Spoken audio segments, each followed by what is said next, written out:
እንዴት ከርማችኋል? ወደ ህይወት ቴሌቪዥን የቤተሰብ ፕሮግራም ተከታታዮቻችን ዛሬ የምንገኘው በመሰረተ ክርስቶስ ቤተክርስቲያን የህግ ታራሚዎች አገልግሎትን በተመለከተ ሰፊ ነገሮችን ልንነጋገር እዚህ ያለን እንግዲህ በጀመርነው ሁለንተናዊ አገልግሎት ስር እንግዲህ ታራሚዎችን የህግ ታራሚዎችን ማገልገል እነሱን ስለነሱ መናገር አንዱ የሁለንተናዊ አገልግሎት አካል ነውና እንደ ቤተክርስቲያን የሚያገባንም ጉዳይ ስለሆነ በዚህ ላይ በጣም ሰፊ ልምድ እንደገናም ሰፊ ተሞክሮ ያላቸው የመሰረተ ክርስቶስ ቤተክርስቲያንን ሰፋ ባለ መልኩ እናያለን ከንግግሮቻችን ከውይይቶቻችን በጣም ብዙ ነገሮችን እንደምትማሩ ቤተክርስቲያንም ደግሞ መጽሐፍ ቅዱሳዊ ሆነው ኃላፊነቷም የቱ ጋር እንደሆነ እንግዲህ ዛሬ የምንጠቆምበት መናወራበት ጊዜያችን ነው መልካም ቆይታ አመሰግናለሁ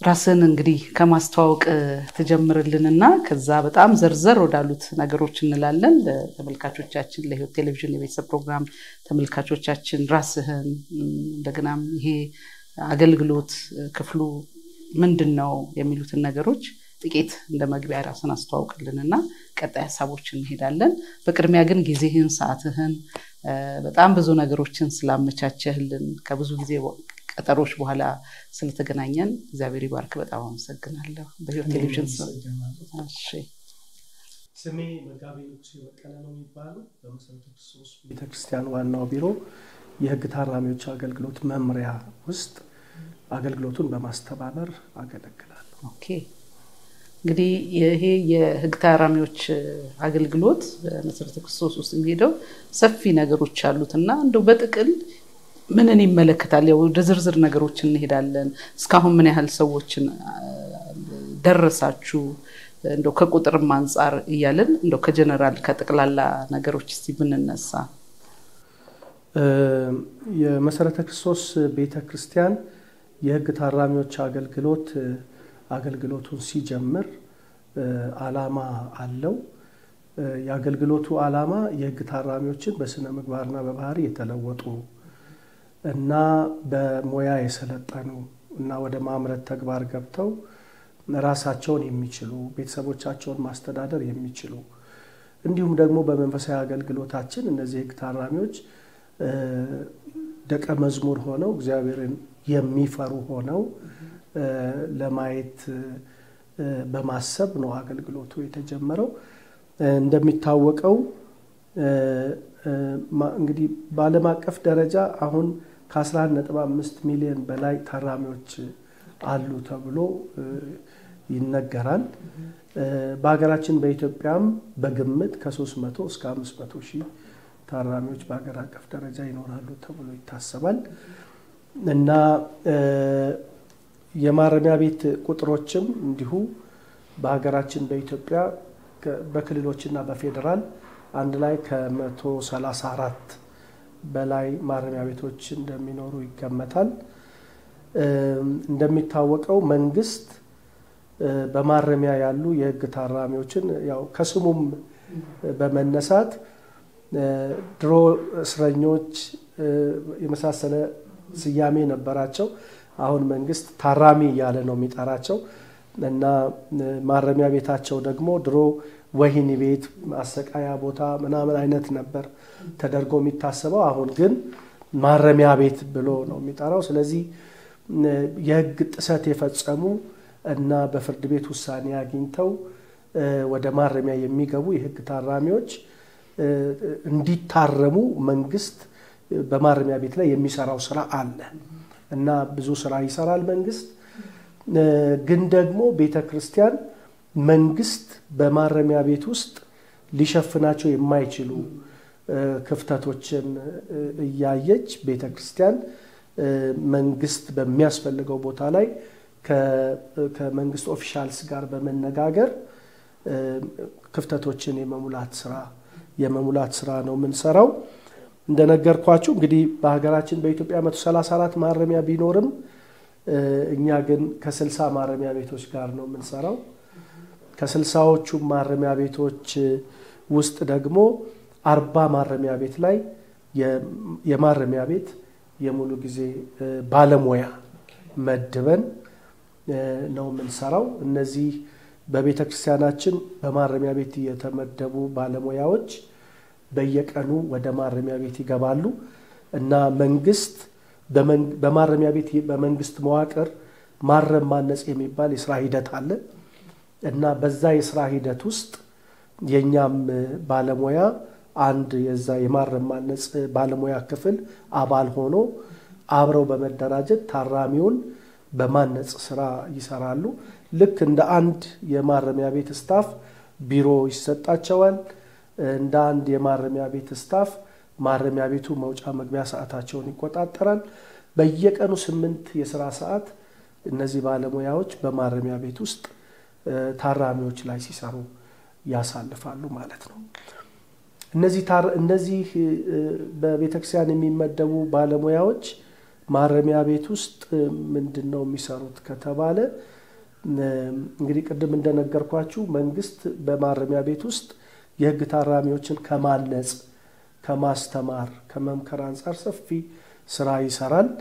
በአንድ በኩል ማረም ማነጽ የሚባል የሥራ ሂደት ፈጥሮ ወይም ከፍቶ እዛ ውስጥ ደግሞ በዩኒቨርሲቲ የተማሩ ባለሙያዎችን የሳይኮሎጂ ሰዎችን መድቦ ይሰራል እና እዛ ጋር ምንድነው እንግዲህ መንግስት የህግ ታራሚዎች በተለይ ማህበራዊ ትምህርት እነሱ ማህበራዊ ርዕሰ ጉዳዮች ላይ ትምህርት አዘጋጅቶ በመስጠት የተለየ ችግር ያለባቸው ታራሚዎች ደግሞ ለይቶ ምክር አገልግሎት በመስጠት እና የተለያዩ ማሽነሪዎችን ግዢ ፈጽሞ በማስገባት ታራሚዎች በሚፈልጉት በዚህ በየዝንባሌያቸው የሙያ ስልጠና እንዲያገኙ እና ሙያ እንዲይዙ ሙያም ከያዙ በኋላ በማረሚያ ቤት ቆይታቸው ጊዜ እዛው አምራች የሚሆኑበትን ሁኔታ በማመቻቸት ፕላስ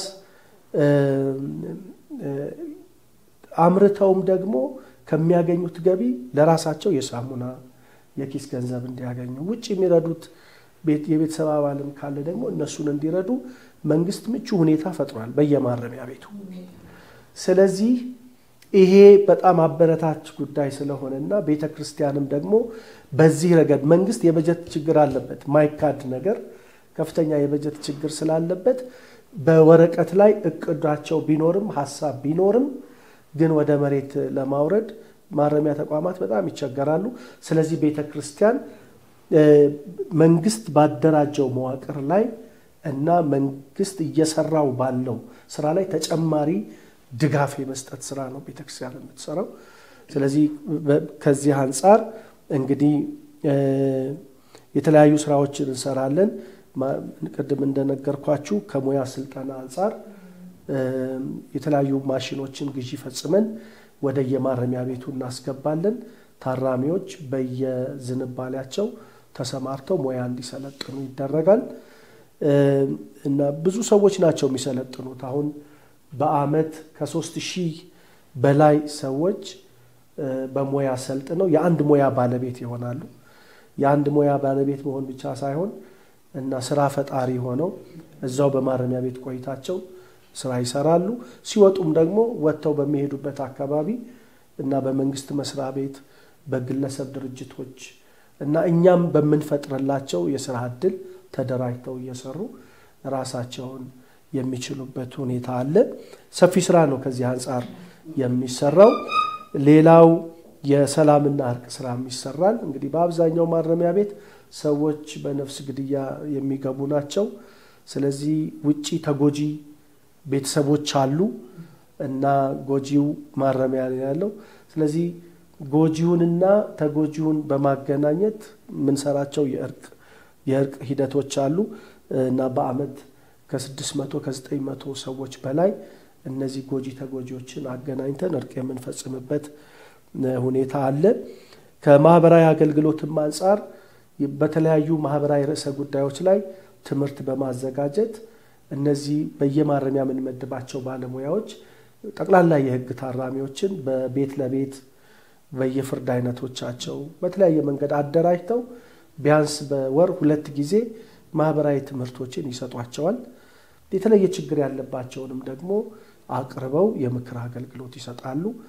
የዚህ ነገር ዓላማ የህግ ታራሚዎች በስነ ምግባርና በባህሪ የተለወጡ እንዲሆኑ ከወንጀለኝነት ጠባያቸው እንዲላቀቁ መርዳት ነው እና በዚህ ረገድ በጣም ቤተክርስቲያን ተሳክቶላት በጣም ብዙ የህግ ታራሚዎች በተጨባጭ በማስረጃ በስነ ምግባር በባህሪያቸው ተለውጠው እና ድሮ በግጭት የሚታወቁ ሰዎች አስታራቂ ሽማግሌ የሆኑበት እና ማረሚያ ቤቱም የሚመሰክርላቸው ጭምር ለምሳሌ ረጅም ፍርደኛ የሆኑ ሰዎች በይቅርታ ስለተለወጡ ብቻ በይቅርታ የሚፈታቸው በአመክሮ የሚፈታቸው የህግ ታራሚዎች በጣም ብዙ ናቸው እና ሰብአዊ እርዳታ ድጋፍም እናደርጋለን እንግዲህ እንደምታውቁት አንዳንድ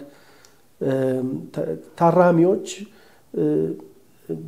በማረሚያ ቤት ውስጥ ሁሉ ነገር ተሟልቶላቸው የሚኖሩ አይደሉም ከሁሉም ነገር አንፃር ማለት ነው አንዳንድ ታራሚዎች ሲገቡ ለብሰውት የገቡትን ልብስ ሲገቡ ተጫምተውት የገቡትን ጫማ ረጅም ዓመት ለብሰው ሊያው ቀንም ሌትም ቀንና ሌሊት ለብሰው ረጅም ዓመት የሚኖሩበት ጊዜ አለ በሆነ አጋጣሚ ከቤተሰብ የመገናኘት እድል ኖሮ ወይም ጠያቂ ሰዎች ሄደው ሲጎበኟቸው አይተው ካልቀየሩላቸው በስተቀር በጣም ተቸግረው የሚኖሩና ሄዳችሁ ስትጠይቋቸው ስታገኟቸው በቃ በጣም የሚተነፍግ አይነት ጠረን ያለው በጣም ብዙ ብቻ አስቸጋሪ ሁኔታ ውስጥ ያሉ ናቸው እና ስለዚህ ለነሱ የሚሆኑ የተለያዩ የቁሳቁስ እና በተለይ ሴቶች አሉ እዛ ህፃናት አሉ እነሱን በተመለከተ እንግዲህ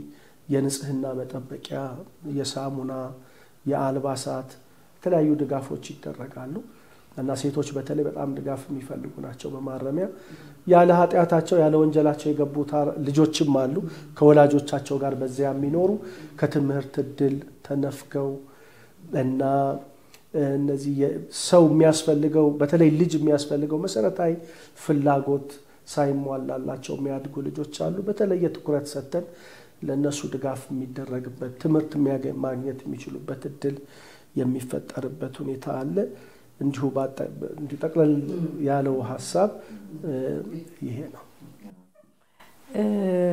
ወደ ፕሮግራሙ ከመምጣታችን በፊት እንዴት ተመሰረተ የሚለውንም ከመምጣታችን በፊት አንድ ሁለት ነገር ብል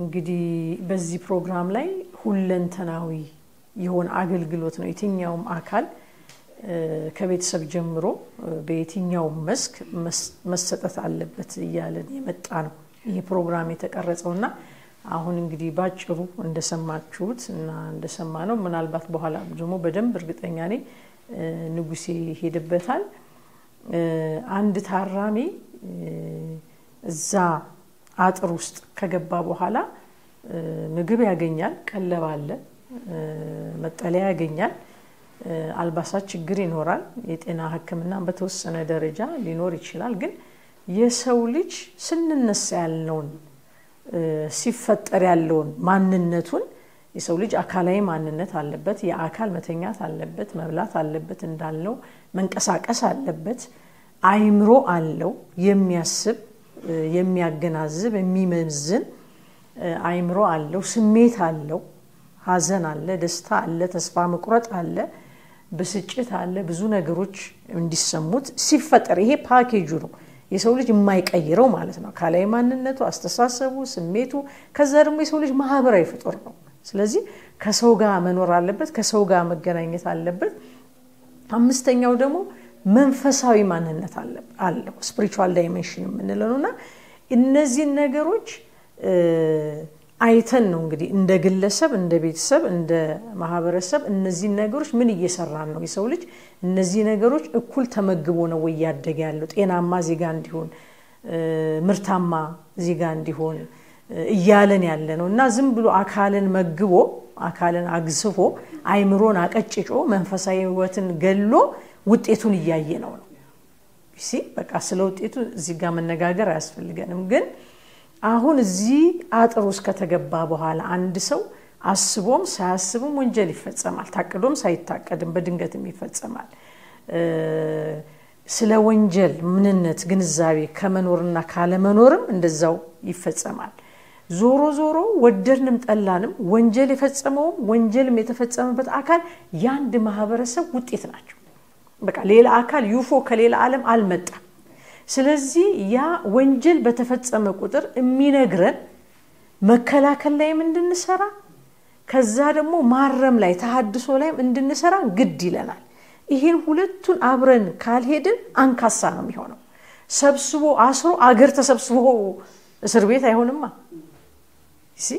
ስለዚህ መንግስትም የትኛውም ተቋም የሃይማኖት ተቋማት የትምህርት ቤት ተቋማት የትኛውም መንግስታዊና መንግስታዊ ያልሆኑ ተቋማት መስራት ያለባቸው በሁለቱም ነው መከላከል ላይ በደንብ ከትምህርት ቤት ከጻናት ጀምሮ መሰራት አለበት ግንዛቤ አይምሮ መዳበር አለበት አይምሮም በቀረጥሹ ቁጥር ነው እጁ ላይ ወደቀው ነገር እንዴት ነው ሃንድል የሚያደርገው አንዳንዱኮ ገላመጠኝ ብሎ ይሆናል ሌላ ነገር ውስጥ የገባው እሺ አንዳንዱ ደግሞ ከመገላመጥ አልፎ ሌላም ነገር ደርሶበት ያንን በበሰለ ሁኔታ ጤናማ በመሆነ ሁኔታ መፍታት ስለቻለ ራሱንም ይጠብቃል ሌላውንም ሰው ይጠብቃል ስለዚህ ስለ ማረሚያ ቤት ስናወራ አድማጮች ግንዛቤ እንዲወስዱ መፈልገው ራሳችንን ነው ማየት ያለብን አዎ ማረሚያ ቤት ግድ ይለናል እግዚአብሔር ታስሬ ጠይቃችሁኛል ወይ የሚል ጥያቄ አቅርቧል ሌሎች ማርለ ያንን ሚሽን ይዞ ይሄ አገልግሎት ማረሚያ ቤት ገብቷል ማረሚያ ቤት ግን የገባ ነው እኔና አይደለ ሁላችንም ነን ሌላ አካል መጥቶ አይደለም ስለዚህ ቤት ውስጥ እያንዳንዳችን ግጭትን እንዴት ነው የምናስበው እንዴት ነው የምንፈታው እርስ በርስ ባልና ሚስት እናትና አባት ወላጆችና ልጆች ጎረቤት ሰፈር ውስጥ ትምህርት ቤት ግጭትን የሚሸሽ ሰው አለ ግጭትን ደግሞ አፈንፍኖ ለግጭት የሚሄድ ሰው አለ ሁለቱም ጤናማ አይደል ሰው አለ ማለት አባቶች እግርና እግር እንኳን ይጋጫል ጥርስ የራሱ ምላስ ይነክሳል ሲሉ ምን ማለት ነው ናቹራል ነው በቃ ተፈጥሯዊ ነው ሰው ባለበት ግጭት አለ ያንን ተቀብሎ ግን እንዴት ነው ግጭትን የምፈታው እኔም ፍጹም አይደለም አጠፋለሁ ደሞ በደል ይደርስብኛል ሳጠፋ እንዴት ነው ይቅርታ ጠይቄ ማስተካከለው በደል ሲደርስብኝስ እንዴት ነው ይቅርታ ማረገው ሚለው ምን አይነት ትምህርት ነው ቤተክርስቲያን በጠቅላላ እያስተማረች ያለችው በትምህርት ቤት ያለው መዋቅር ትምህርት እንግዲህ ያገራችንን ጠቀስ ለማድረግ የሆነች ነገር ኮሽኮሽ ስትል ምናቀው ነው አይደል ጤናማ የማህበረሰብ የግጭት አፈታት ላይ ብንኖር ዛሬ ያለንበት ክራይሲስ ውስጥ ባልገባን ነበር አይደል እንዴ አንዱ ዘርፍ አሁን እናንተ ጤናማ የሆነ ግጭትን መረዳት ከዛ የተወለደ ጤናማ የሆነ ግጭት አፈታት ብለ እየተሰራ ያለው ለዛ ነው አይደል እንዴ ጤናማ ስላልሆነ የተሰራ ግን ወደ ኋላ ስንሄድ ግን እኔቱ ጋር እንደተፋለሰ ይቅርታና ወደ ሌላ ሄድኩኝ ወደ አንተ መጣለው እናቶች አባቶች ቅርማያቶቻችን እነዚህ ዘመናዊ ተቋማት ሳይኖሩ ግጭትን መፍታት ችለው ነበር ኖሯል እኮ እየገሰጹ እያስታረቁ ካሳ ያረጉ ኖሯል የሆነ ቦታ ላይ ግን የሆነ የተመሰቃቀለ ነገር አለና ይሄን ያነሳውት ለምንድነው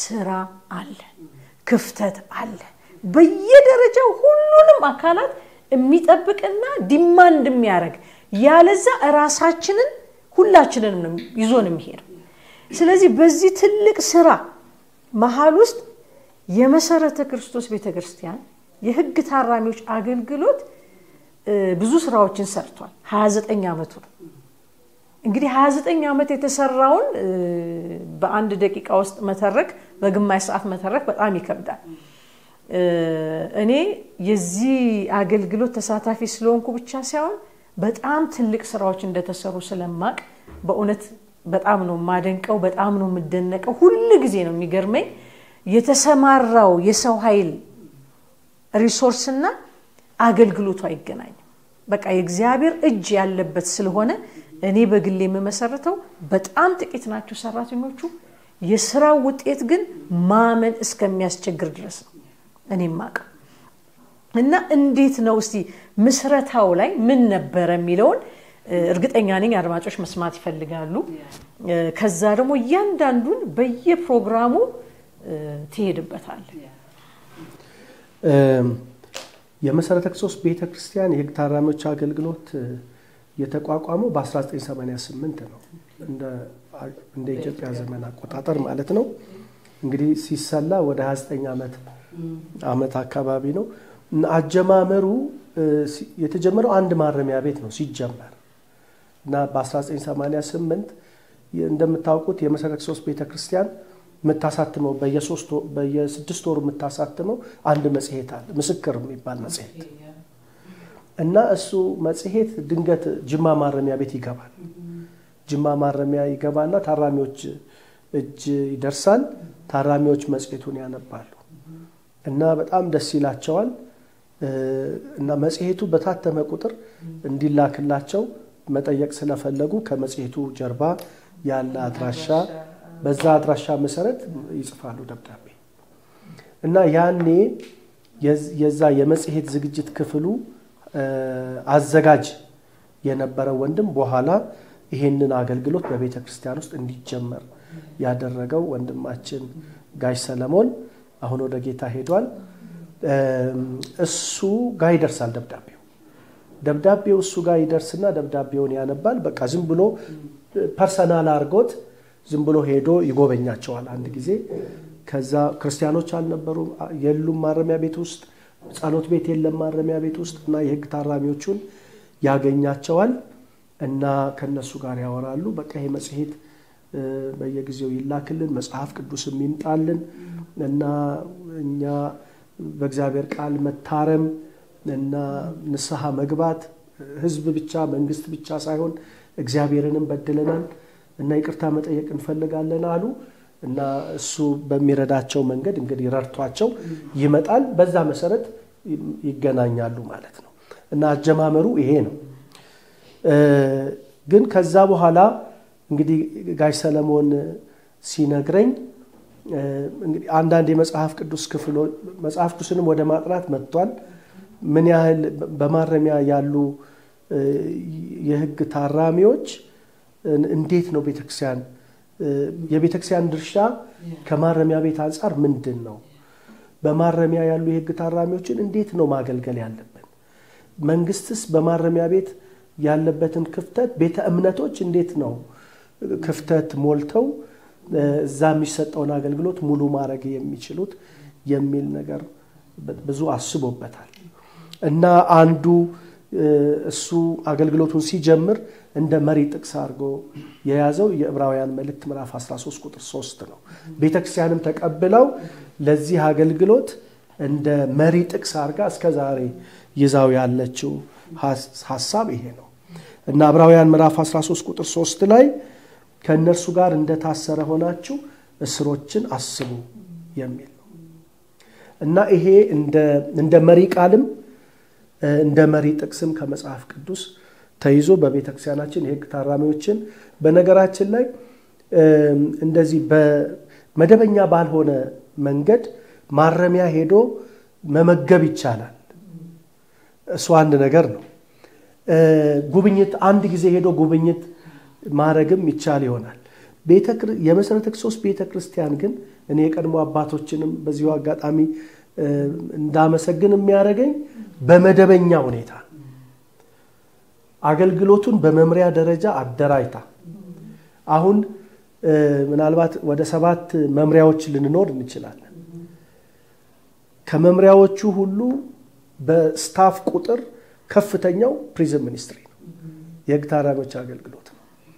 ምናልባትም ከፍተኛ በራሳችን አፈላልገን የምንሰራ ቢሆንም ከፍተኛ በጀት በየዓመቱ ያወጣ የሚያገለግል ክፍል ይሄ የሕግ ታራሚዎች አገልግሎት መምሪያ ነው እና ቤተክርስቲያን ለሕግ ታራሚዎች ልዩ ትኩረት ሰጥታ ነው እያገለገለች ያለችው። እንደው ከመጽሐፍ ቅዱስ ትምህርት አንፃር ለምሳሌ ቤተክርስቲያን የተቋቋመችው ወንጌልን ለመስበክ ነው። ማቴዎስ ወንጌል ምዕራፍ 28 ቁጥር 19 እና ወደ ዓለም ሁሉ ሂዱ ነው የሚለው ወደ ዓለም ሁሉ ሂዱ ነው የሚለው እና እኔ ማረሚያ ቤት ሂዱ የተባልንበት ዓለም ክፍል ነው ወይ? ሂዱ የተባልንበት ዓለም ክፍል ነው ወይ? አዎ ነው። ሂዱ የተባልንበት የዓለም ክፍል ነው ማረሚያ። ምክንያቱም እዛ ውስጥ በዓለም አቀፍ ደረጃ 11.5 ሚሊዮን እስረኛ አለ ከተባለ ትልቅ ህዝብ ነው ይዞ ያለው ማረሚያ ቤት ማለት ነው። ስለዚህ ይሄንን ለይቶ በውጪ ያለውን ማህበረሰብ ብቻ በወንጌል መድረስ ማቴዎስ ወንጌል 28:19 ሙሉ አያረግም። ስለዚህ ቤተክርስቲያን ይሄን ተረድታ ሂዱ ማረሚያ ቤት ሂዱ የተባልንበት የዓለም ክፍል ነው ብላ አስባ እንግዲህ በመምሪያ ደረጃ እንደዚህ እንደምታዩት ነው ቢሮአችን። የሰው ኃይሉም ብዙ ነው ማለት አጠቃላይ ወደ 63 አካባቢ ሰራተኛ ነው በአገልግሎት ውስጥ ያለው እና ሰፊ ሽፋን ሰተን ነው ያገለገልን ያለ ነው እና ቤተክርስቲያን ልዩ ትኩረት ሰታው ነው የምታገለግለው ለማለት ነው።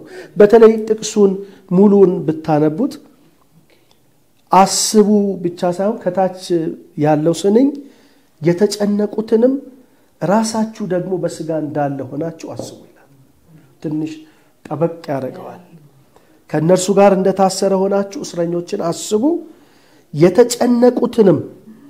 አሁን ማረሚያ ቤት ሲታሰብ ስለ ማረሚያ ነው የሚያወራው ጥቅሱ። ስለዚህ ማረሚያ ቤት ምን አይነት ማህበረሰብ ነው ያለው ብለን ከቴክስቱ ብንነሳ የተጨነቀ እውነት ለመናገር ማረሚያ ቤት ያለ ሰው የተጨነቀ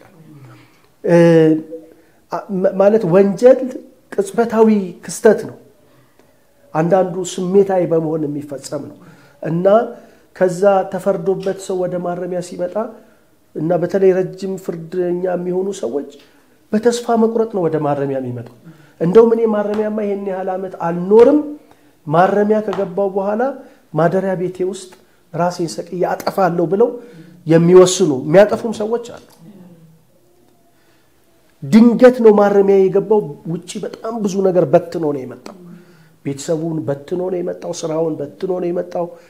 ገበሬ ከሆነ እርሻውን በትኖ ነው የመጣው። ብዙ ነገር ውጪ ተበትኖ ነው የሚመጣው።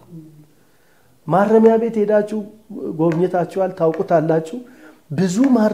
ብዙ ታራሚዎች ግቢ ውስጥ ስታዩቸው ቁጭ ብለው መሬት ነው የሚቆረቁሩት እና ጭንቀት ነው፣ ሐዘን ነው፣ ትካዜ ነው። ለዚህ የዳረጋቸው ሰው ካለ እንዴት ወጥተው እንደሚበቀሉ ነው የሚያስቡት ሲቆረቁሩ። በራሳቸው ስተት ከሆነ ደግሞ በተስፋ መቁረጥ እኔኮ አልረባም፣ እኔኮ ከንቱ ነኝ፣ ሰው አይደለሁም እያሉ ነው የሚቆረቁሩት እና በጭንቀት ነው የሚኖሩት። አንዳንዶቹ ኖርማል የነበሩ ውጪ በነበሩበት ጊዜ ማረሚያ ገብተው እኮ አይምሯቸውን የሚስቱ ሰዎች አሉ እና ሊትራሊ የሚያብዱ ሰዎች አሉ ማረሚያ ቤት ውስጥ እና ከሰው ራሳቸውን የሚያገሉ እና ፍቅር የማይሰጡ የማይቀበሉ ሰውን በስጋት የሚያዩ የሚፈሩ ሁሉ አይነት ሰዎች ማረሚያ ቤት ውስጥ አሉ እና የተጨነቀ ማህበረሰብ ነው ማረሚያ ቤት ውስጥ ያለው። ስለዚህ ራሳችሁ ደግሞ በስጋ እንዳለ ሆናችሁ አስቡ ማለት እኔ ብሆንስ፣ እኔ እንኳን ካልሆንኩ አንድ የቤተሰብ አባሌስ ቢሆን በዚህ አይነት ሁኔታ ማረሚያ ቤት ውስጥ ያለው ብላችሁ አስቡ ነው የሚለውና ይሄ ከሕግ ታራሚዎች አገልግሎታችን አንፃር ቤተክርስቲያን እንደ መሪ ቃል እንደ መሪ ጥቅስ ወስዳ የምትጠቀምበት ነው። ነገር ግን ደግሞ በጣም ብዙ የሕግ ታራሚዎችን ማገልገል በተለይ የእምነት ተቋማት የሕግ ታራሚዎችን ማገልገል ማረሚያ የሚሰራው ስራ መደገፍ እንዳለብን የሚናገሩ ብዙ የመጽሐፍ ቅዱስ ክፍሎች አሉ። ለምሳሌ ማቴዎስ ወንጌል ምዕራፍ 25 ቁጥር 36 ላይ ታስሬ ወደኔ መጣችኋል የሚላቸው ሰዎች አሉ። ማለት አንድ ግሩፕ አለ እና ኢየሱስ ለዛ ግሩፕ ነው የሚናገረው እና ግሩፑን ለሁለት ነው የሚከፍለው እና የሚፈረድባቸው አሉ፣ ምክንያቱንም ይናገራል።